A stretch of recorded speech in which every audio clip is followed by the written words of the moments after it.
அதிபர் டொனால்டு டிரம்பின் அரசாங்க செயல்திறன் துறை அதன் பதவிக்காலம் முடிய 8 மாதங்கள் மீதமுள்ள நிலையில் கலைக்கப்பட்டுள்ளது.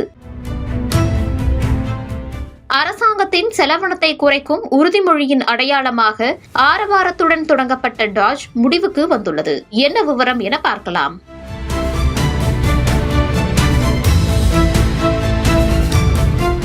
டிரம்பின் 2வது பதவிக்காலத்தில் டாஜ் அதிக கவன ஈர்ப்புடன் தொடங்கப்பட்டது. அரசாங்க ஊழியர்கள், பட்ஜெட்டுகள் மற்றும் திட்டங்களை குறைக்க தீவிர முயற்சிகளை இது மேற்கொள்ளும் எனவும் உறுதிமொழி கூறப்பட்டது. ஆரம்பத்தில் இந்த பிரிவை வழிநடத்திய எலான் மஸ்க் அதன் பணிகளை விளம்பரப்படுத்தினார். இருப்பினும் டாஜ் அதன் செலவு மற்றும் சேமிப்பு குறித்த விரிவான கணக்குகளை ஒருபோதும் வெளியிடவில்லை. அதோடு டிரம்ப் மற்றும் எலான் மஸ்க் இடையே ஏற்பட்ட மோதல் காரணமாக மஸ்க் அந்த பொறுப்பிலிருந்து வெளியேறினார். இந்நிலையில் அரசாங்க செயல்திறன் துறை அதன் பதவிக்காலம் முடிவதற்கு 8 மாதங்களுக்கு முன்பே அமைதியாக மூடப்பட்டது. இனி டாஜ் ஒரு தனித்துறையாக செயல்படாது என்பதை பணியாளர் மேலாண்மை அலுவலகம் உறுதிப்படுத்தியது. மேலும் டாஜின் பல பணிகள் இப்போது பர்சனல் மேனேஜ்மெண்ட் ஆபீஸுக்கு மாற்றப்பட்டுள்ளன.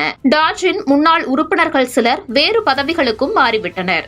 ஏர்பிஎன்பியின் இணை நிறுவனரான ஜோ கெபியா இப்போது அரசாங்க வலைதளங்களை மேம்படுத்தும் பணியில் ஈடுபட்டுள்ள தலைமை தாங்குகிறார் என்று ராய்டர்ஸ் அறிக்கையில் தெரிவித்துள்ளது. மேலும் டிரம்பின் 2வது பதவிக்காலத்தில் பெடரல் ஹெல்த் சிஸ்டம்களை அணுகக்கூடிய டாஜ் குழுவில் ஒரு பகுதியாக இருந்த ஷக்கரி டெடரல் இப்போது department of health and human சர்வீஸில் சீஃப் டெக்னாலஜி ஆபீசராக பொறுப்பேற்றுள்ளார்.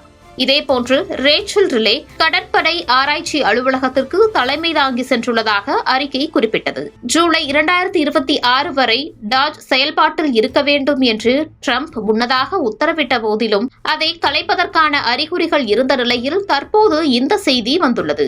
மே 1 அன்று நடந்த பத்திரிகையாளர் சந்திப்பின் போது டாஜ் தனது $1 டிரில்லியன் சேமிப்பு இலக்கை எட்டவில்லை என்று மஸ்க் ஒப்புக்கொண்டார் என்பதும் குறிப்பிடத்தக்கது.